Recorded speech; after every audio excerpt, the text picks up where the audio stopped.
नमस्कार, team education India परिवार में मैं शिखर पांडे आप सभी भाई बहनों का रोज की तरह आज भी स्वागत करता हूं। उम्मीद के साथ कि बहुत अच्छे होंगे, पढ़ाई लिखाई बहुत शानदार तरीके से सबकी चल रही होगी।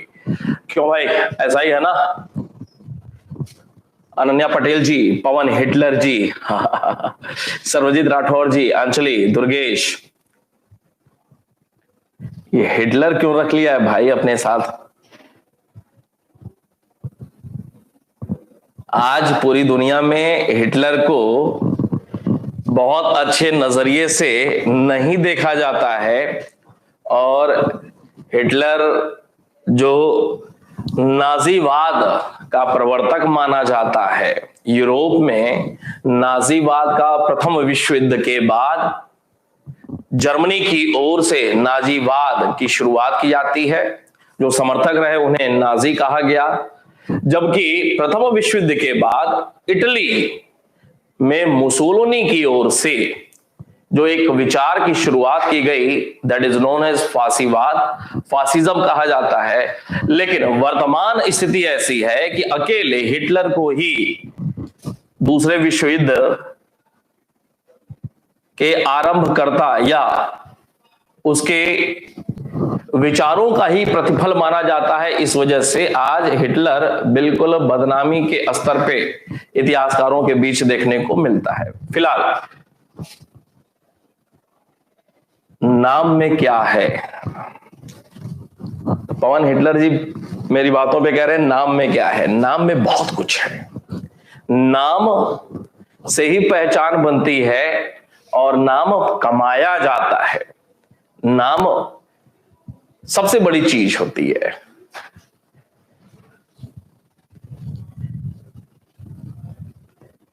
ठीक है, ये नॉर्मल सी बात नहीं। देखें, हम लोग बात कर रहे थे बिंदुसार की और आपको बिंदुसार के विषय में मैंने कुछ बातों से शुरुआत किया हुआ था। बिंदुसार के कुछ नाम हैं, इनके माँ बाप कौन है वो बताया हुआ था। फिर यह भी बताया हुआ था कि इसके आरंभिक समय काल में जो प्रधानमंत्री थे चाणक्य थे और उसके बाद खल्लटक अगला प्रधानमंत्री हुआ मौर्य साम्राज्य का। यहां तक बात हो चुकी थी। इसके बाद एक दिन पहले आपको बताया हुआ था कि अशोक के कुल 16 पत्नियां थीं, 101 पुत्र थे। ये भी आपने नोट किया हुआ है। इन 16 पत्नियों से जो 101 पुत्र उत्पन्न हुए उनमें सबसे बड़ा सुसीम था, फिर दूसरे नंबर पे अशोक और लास्ट में तिष्य सबसे छोटा देखने को मिलता है। सुसीम को तक्षशिला का गवर्नर बिंदुसार ने बनाया हुआ था, जबकि अशोक को उज्जैनी का। एक बार जब तक्षशिला में विद्रोह हुआ तो उस विद्रोह को दबाने के लिए अशोक को भेजा गया था। अशोक न सिर्फ विद्रोह तक्षशिला का दबाता है बल्कि लगे हाथ नेपाल की भी विजय करता है। तो कौन सा एक मौर्य सम्राट था जिसने नेपाल को भी मौर्य साम्राज्य का अंग बना हुआ था या जीता हुआ था? उत्तर होगा आपका अशोक। अशोक उज्जैनी का गवर्नर था, यह भी एक महत्वपूर्ण प्रश्न बनता है।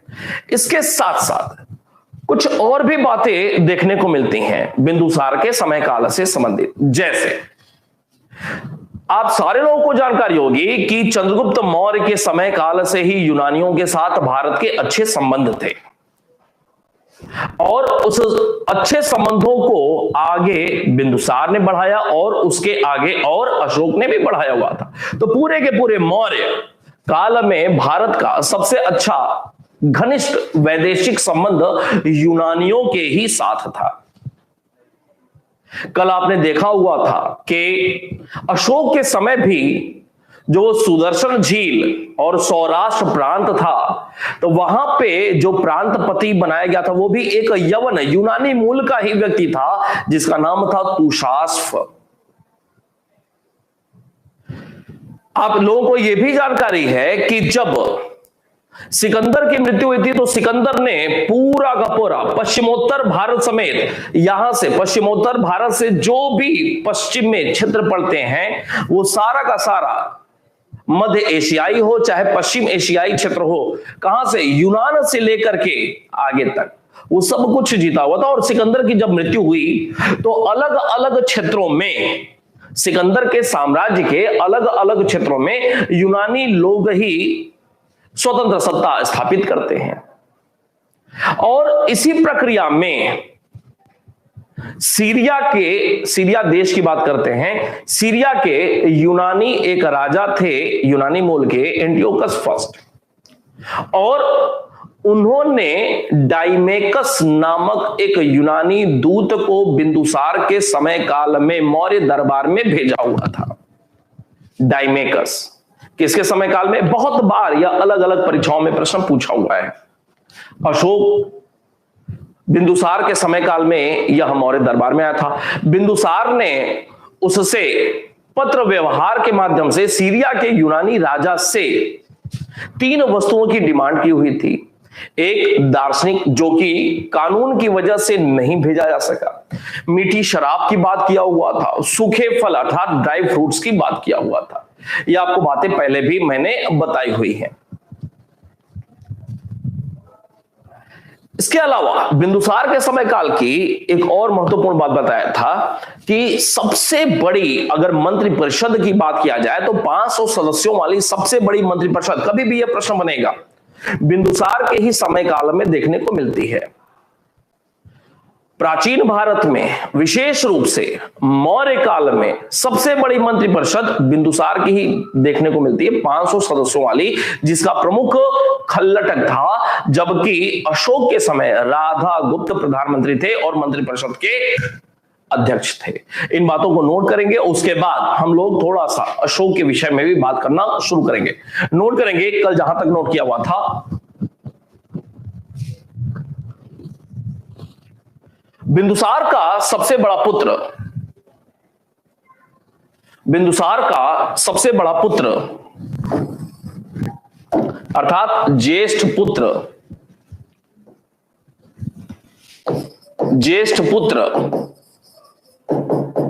सुसीम तक्षशिला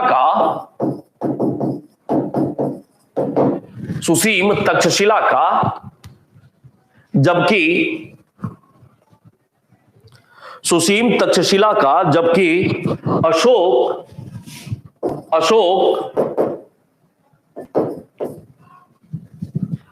अशोक उज्जैन अर्थात उज्जैनी, एक ही चीज है, गवर्नर था। गवर्नर मतलब प्रांतपति।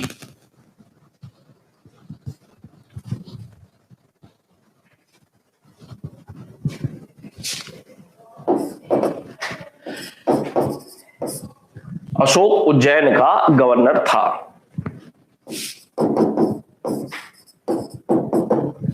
बात की बात है, एक बार जब तक्षशिला में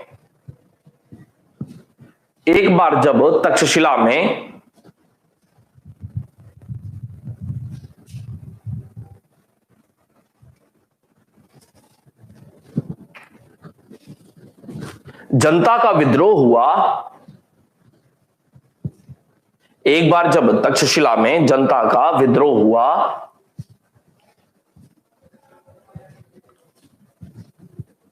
तब उसे दबाने के लिए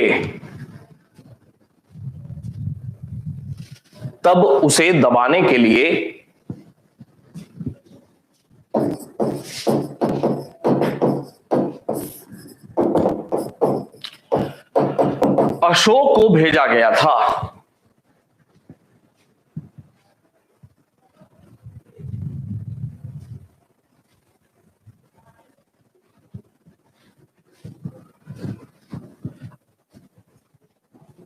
अशोक को भेजा गया था, जिसने न सिर्फ विद्रोह को दबाया,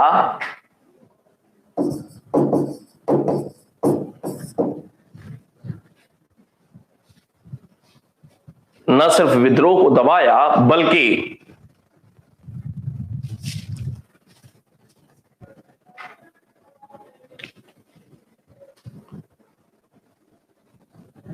इसी दौरान नेपाल को भी जीता था।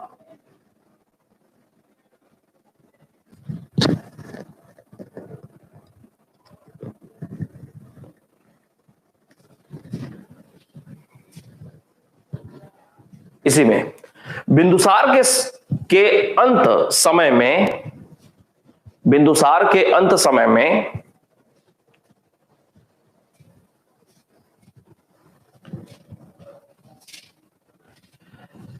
तक्षशिला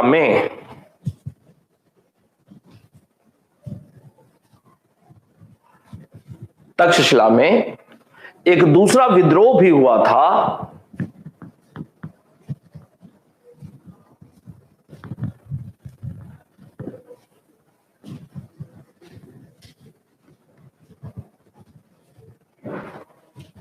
एक दूसरा विद्रोह भी हुआ था, किंतु यह राज परिवार के, किंतु यह राज परिवार के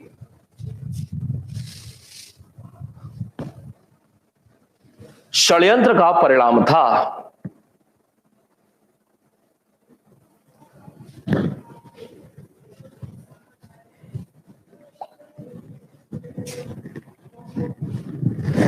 पैराग्राफ चेंज करके,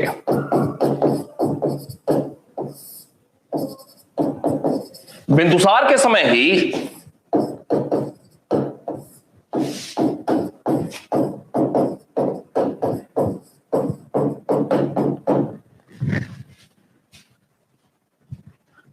के समय ही सीरिया के यूनानी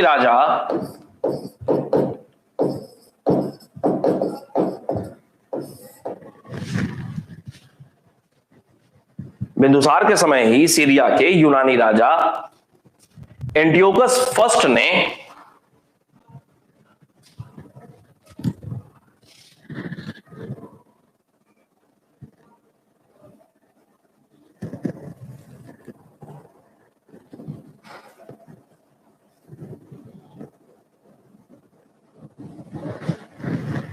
डाइमेकस को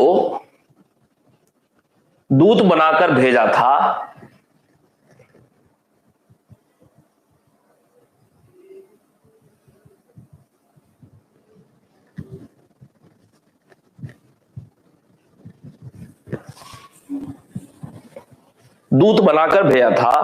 बिंदुसार ने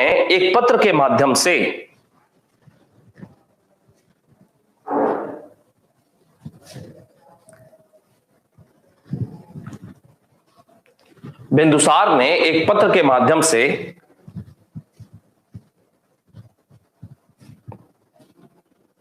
एंटियोकस फर्स्ट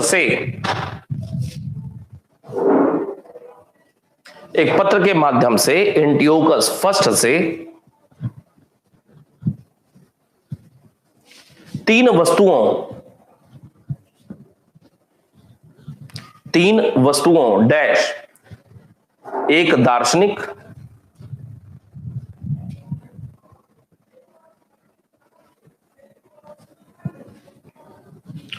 कौमा मीठी शराब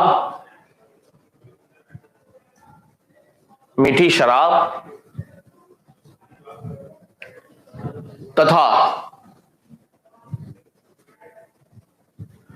सूखे फल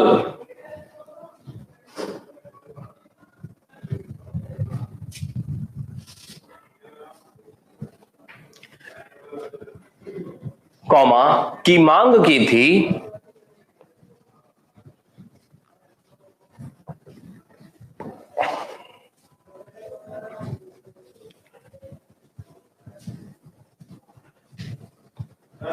दार्शनिक को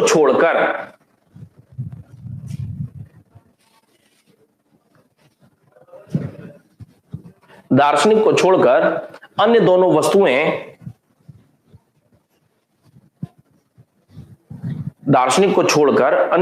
वस्तुएं सीरियाई राजा ने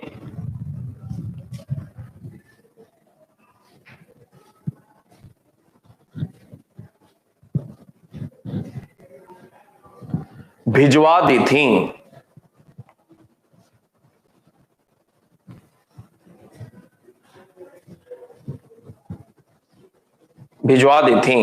पैराग्राफ चेंज करके, प्राचीन काल में सबसे बड़ी मंत्रिपरिषद,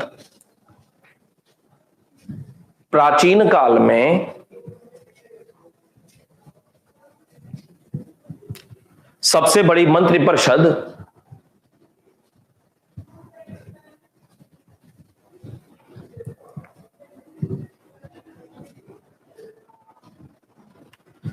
ब्रैकेट में 500 सदस्यों वाली, ब्रैकेट में 500 सदस्यों वाली, ब्रैकेट क्लोज,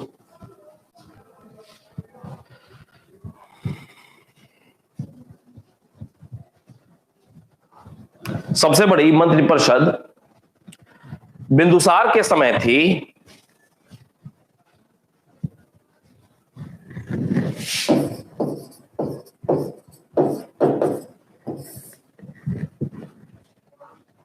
जिसका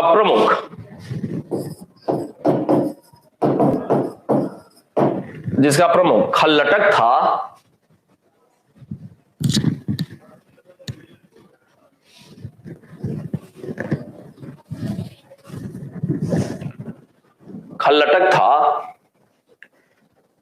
जबकि अशोक के समय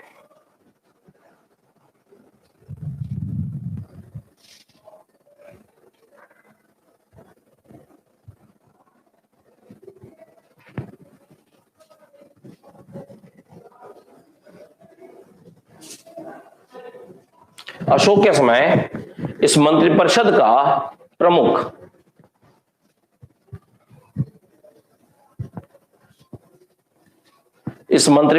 प्रमुख राधा गुप्त थे।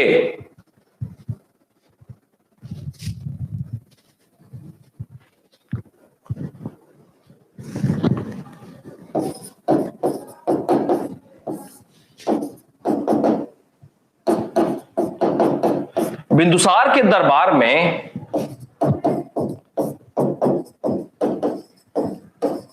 दो लाइन और, बिंदुसार के दरबार में पिंगल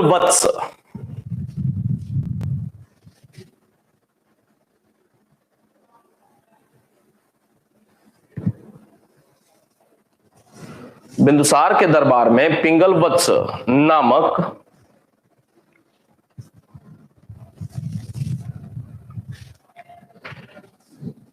आजीवक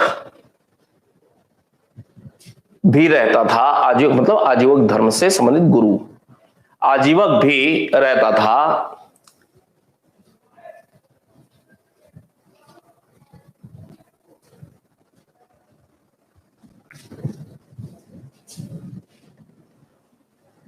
जिसने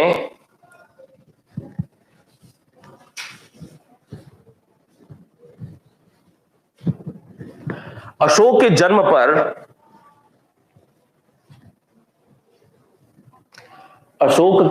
पर उसके राजा बनने की भविष्यवाणी की थी।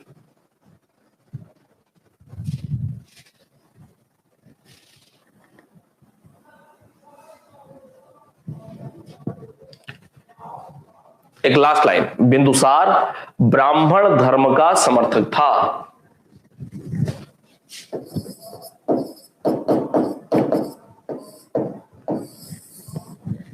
बिंदुसार ब्राह्मण धर्म का समर्थक था।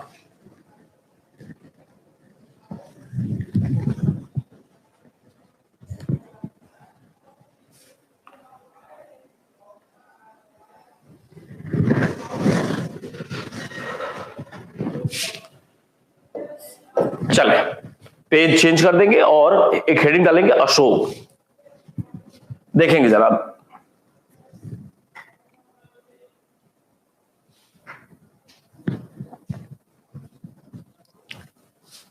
अशोक देखेंगे। अशोक का जो जन्म हुआ था वो जो राजा ये बने हुए थे 273 ईसा पूर्व में ये राजा बने हुए थे, और कब तक राजा रहे? 237 ईसा पूर्व तक। अर्थात लगभग देखा जाए तो 273 में से 237 घटाएंगे तो लगभग वही 37 वर्ष का शासन इनका देखने को मिल रहा है, 37 वर्ष का। अशोक के संदर्भ में कई बार आपके स्तर की परीक्षाओं में इसकी उपाधियों के नाम पूछे गए हैं कि इसकी कौन कौन सी उपाधि थी, अर्थात किन किन नामों से इसे जाना जाता था। तो एक राजकीय उपाधि के तौर पे आपको पता है कि राजकीय उपाधि इसकी जो थी वो थी देवानाम पियदस्सी, देवानाम पियदस्सी। लेकिन इसके अलावा भी अशोक के लिए अलग अलग शब्दों का प्रयोग हुआ है, जैसे इसको बुद्ध शाक्य कहा गया है, बुद्ध शाक्य। अब प्रश्न बनेगा कि अशोक के लिए बुद्ध शाक्य शब्द का प्रयोग कहां किया गया है, तो अशोक के मास्की अभिलेख में इसके लिए बुद्ध शाक्य शब्द का प्रयोग किया गया है।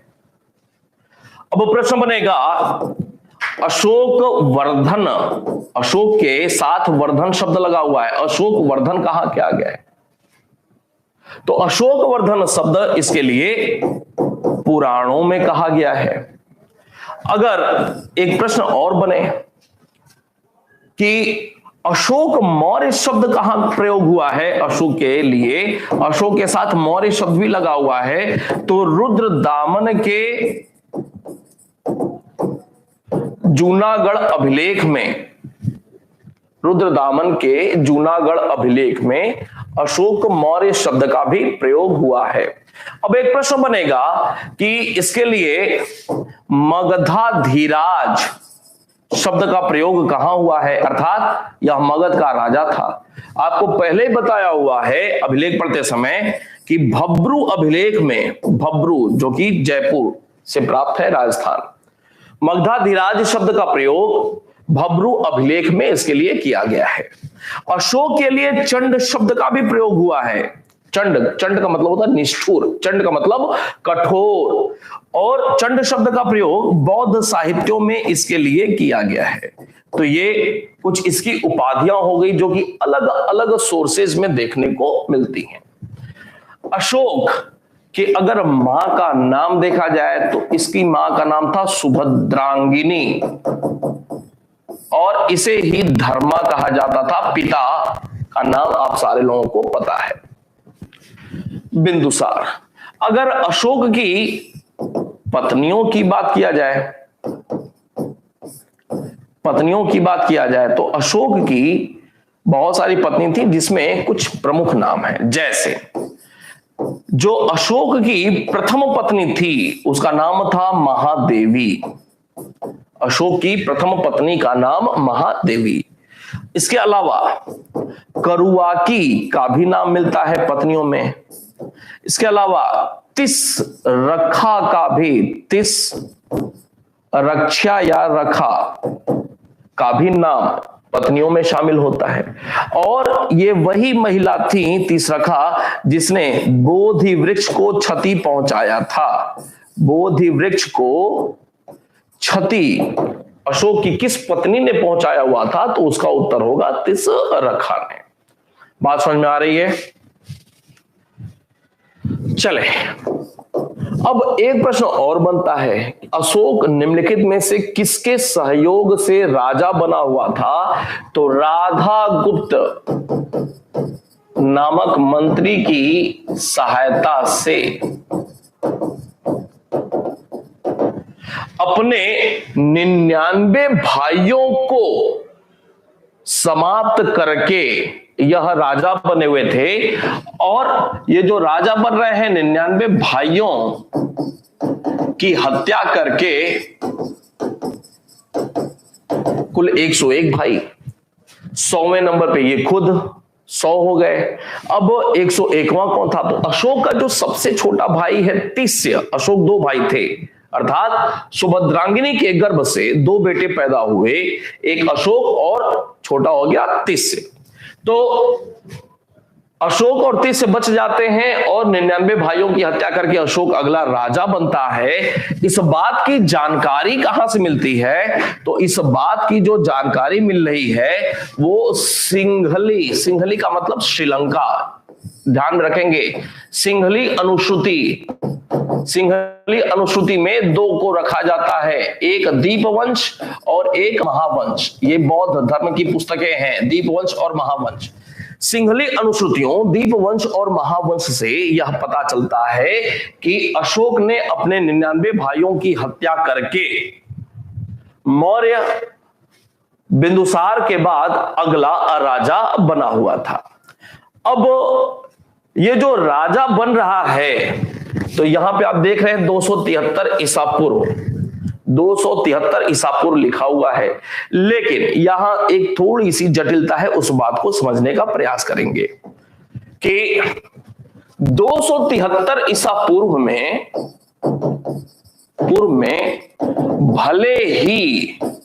भले ही इसे राजगद्दी प्राप्त हो गई थी। राजगद्दी, बहुत ही कम लोग इस बात को जानते हैं। भले ही राजगद्दी प्राप्त हो गई थी, किंतु इसे अर्थात अशोक को अपने विरोधी भाइयों का अंत करने में कुल 4 वर्ष का समय लग गया। 4 वर्ष का समय लगा, जिसके बाद ही 269 ईसा पूर्व में इसका राज्याभिषेक हुआ था।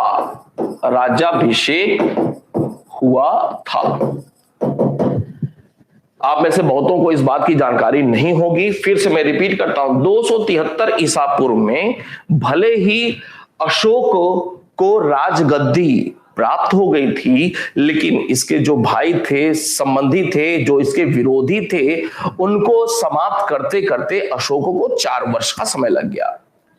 और 4 वर्ष के बाद ही 269 ईसा पूर्व में अशोक ने अपना राज्याभिषेक कराया हुआ था। और अशोक के अभिलेखों में यही बात लिखी हुई है कि राज्याभिषेक के 8 वर्ष बाद, राज्याभिषेक के 13 वर्ष बाद, राज्याभिषेक के 26 वर्ष बाद, इस तरह की बातें अशोक के अभिलेखों में लिखी हुई हैं।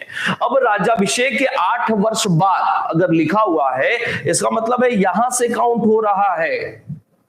और 8 वर्ष बाद कहने का मतलब क्या है? 9वें वर्ष, अर्थात अशोक के राज्याभिषेक के 8 वर्ष बाद, अर्थात अशोक के राज्याभिषेक के 9वें वर्ष कोई घटना घटी। बात समझ में आ रही है? बताएंगे हाँ।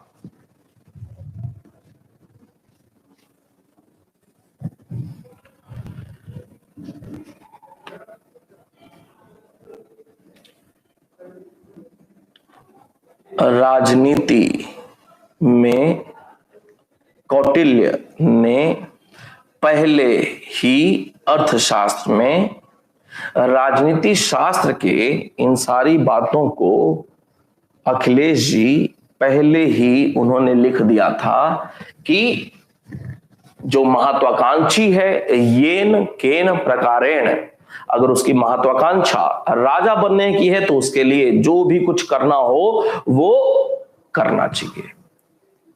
लेकिन अशोक जो महान हो रहा है वो राजा बनने की वजह से नहीं हो रहा है।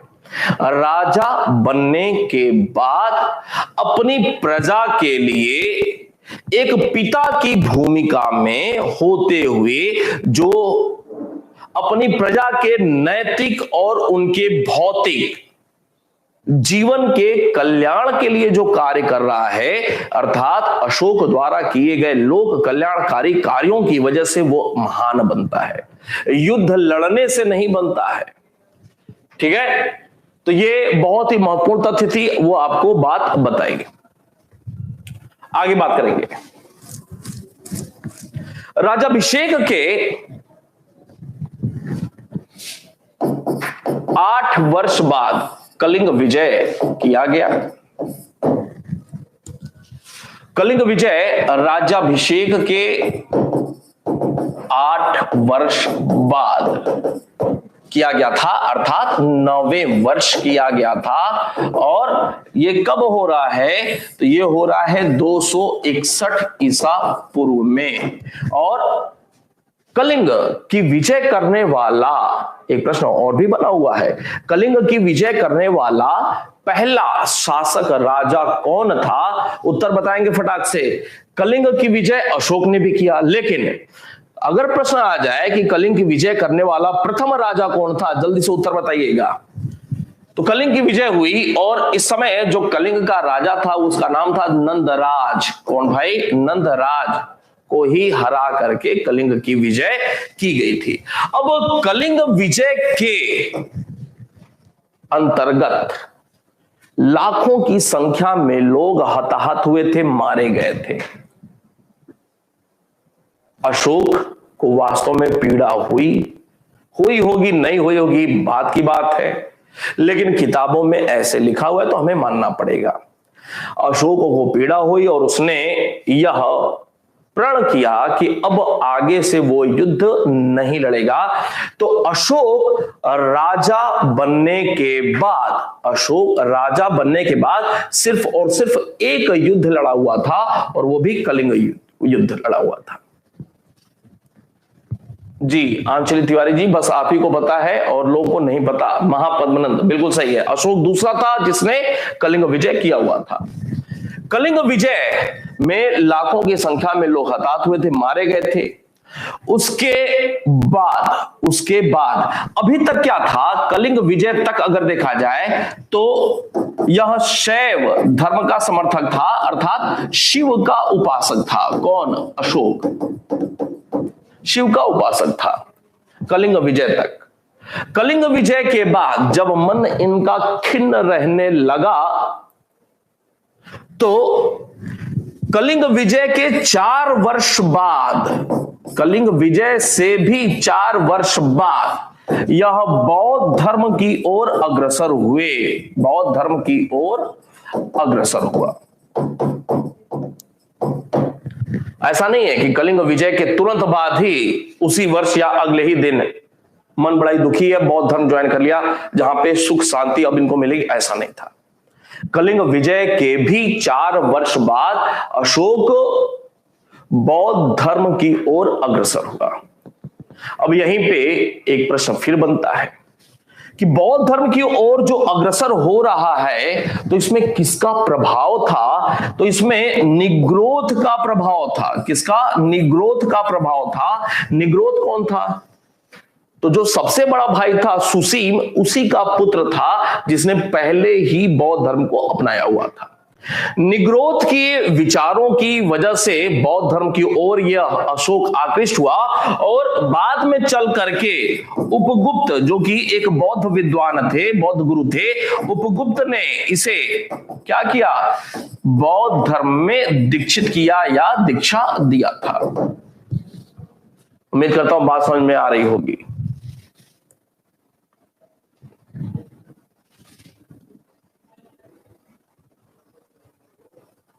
चले इन बातों को पहले नोट कर लेते हैं, उसके बाद थोड़ी सी और बात है अशोक के धम्म को लेकर के और अशोक के बाद क्या हुआ, नोट करेंगे जरा। अशोक ब्रैकेट में 273 से 237 ईसा पूर्व, 273 से 237 ईसा पूर्व।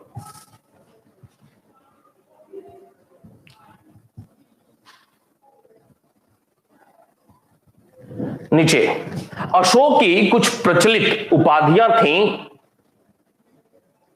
अशोक की कुछ प्रचलित उपाधियां थीं। डैश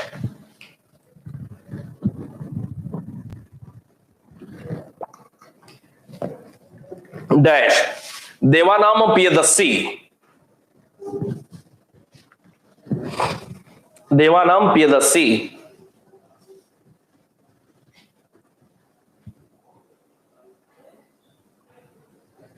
ब्रैकेट में राजकीय उपाधि, राजकीय उपाधि bracket close, comma, Buddha Shakya, Buddha Shakya bracket में मास्की अभिलेख में, मास्की अभिलेख में bracket close, comma, Ashok Vardhan,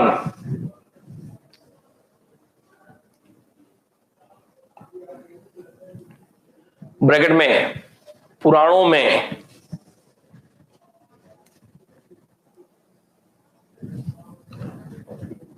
पुराणों में। अच्छा, एक प्रश्न और पूछ लें, आपको बहुत पहले बताया हुआ है, मौर्य काल की जानकारी के लिए सबसे प्रामाणिक पुराण कौन सा है, बताएंगे?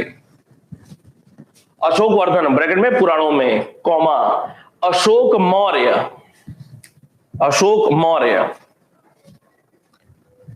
ब्रैकेट में, रुद्रदामन के जूनागढ़ अभिलेख में,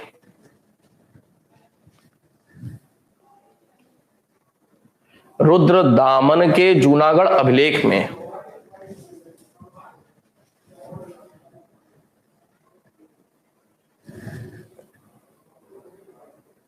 बहुत बढ़िया, विष्णु पुराण, जूनागढ़ अभिलेख में, ब्रैकेट क्लोज, कॉमा, मगधाधिराज, मगधाधिराज, ब्रैकेट में, भब्रू लेख में, मगधाधिराज मतलब मगध अधिराज अर्थात मगध का राजा, भब्रू लेख में, bracket close, Chand Ashok, Chand Ashok, bracket में, बौद्ध साहित्यों में,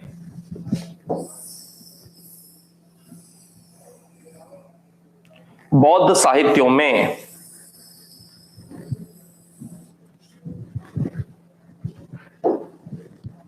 पैराग्राफ चेंज करके, अशोक की मां,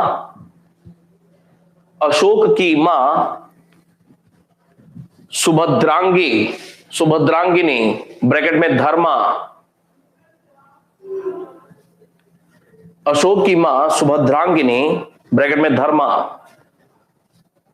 ब्रैकेट क्लोज, थी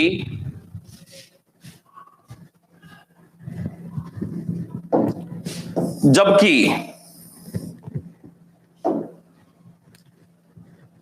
अशोक की पत्नियों में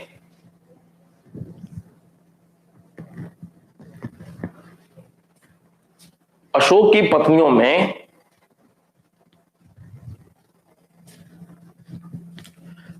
महादेवी, महादेवी, ब्रैकेट में, प्रथम पत्नी,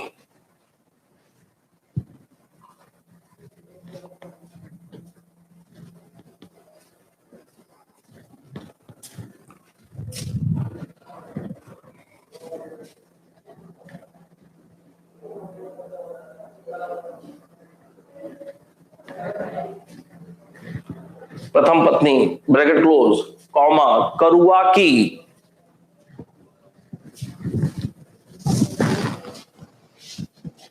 तथा तिस रखा,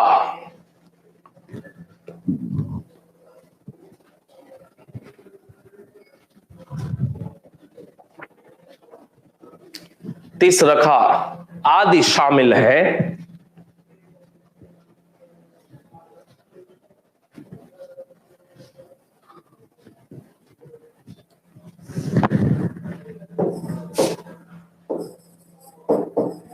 अशोक के अभिलेखों में, अशोक के अभिलेखों में, ये बात भी आपने लिखी है पहले, अशोक के अभिलेखों में उसकी एकमात्र पत्नी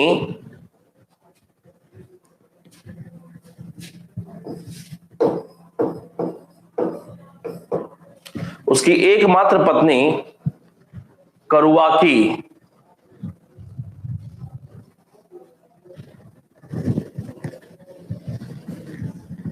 एकमात्र पत्नी करुआ की तथा एकमात्र पुत्र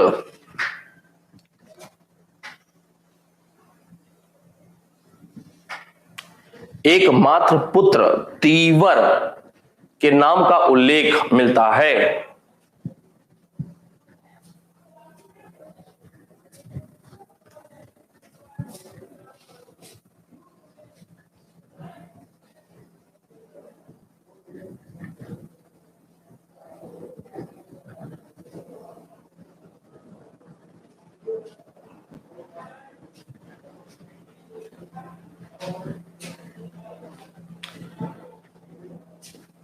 तिसरखा ने ही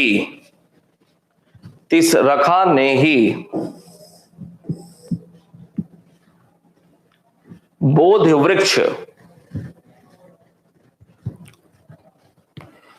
वृक्ष को क्षति पहुंचाई थी।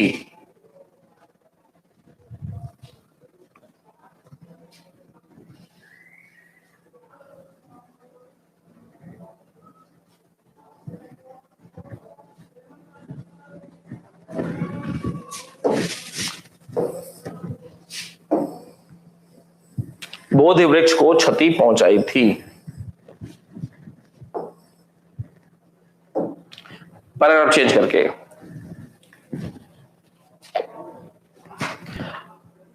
अशोक ने राधा गुप्त मंत्री की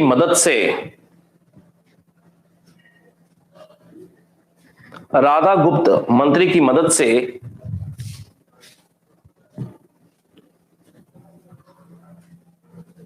राजगद्दी प्राप्त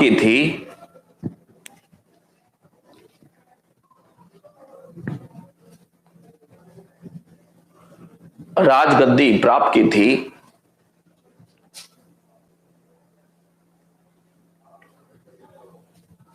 सिंघली का मतलब श्रीलंका में रचित सिंघली अनुश्रुति ब्रैकेट में दीपवंश तथा महावंश,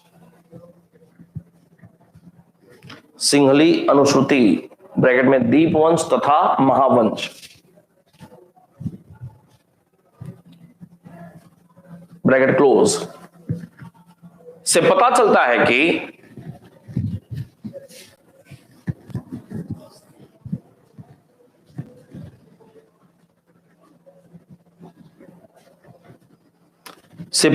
है कि अशोक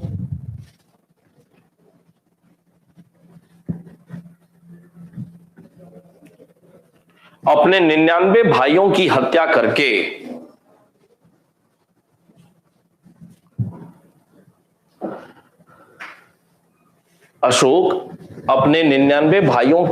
करके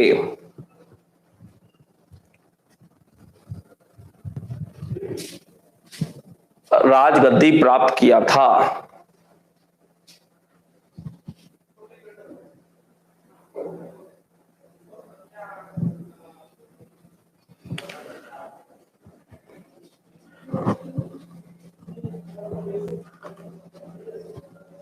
उसे अपने इन विरोधियों को समाप्त करते हुए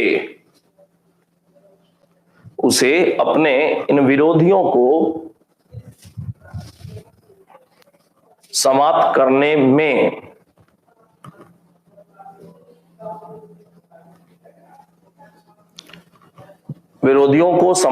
में कुल 4 वर्ष लग गए।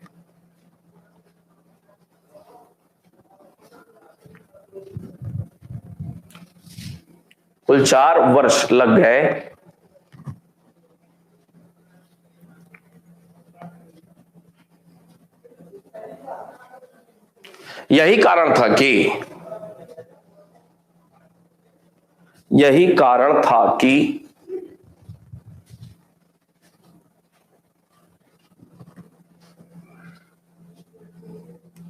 273 ईसा पूर्व में 273 ईसा पूर्व में राजगद्दी मिलने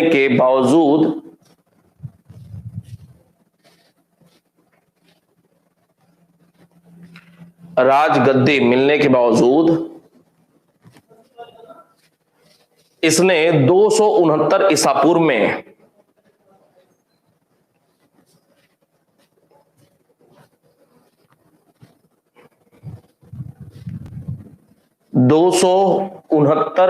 पूर्व में अपना राज्याभिषेक कराया था।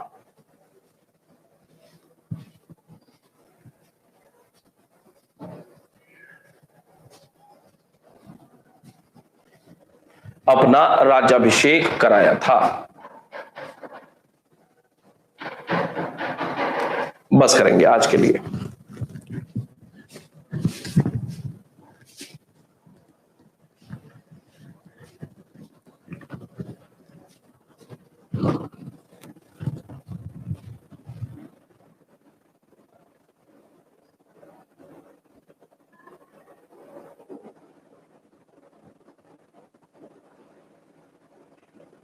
हो गया भाई?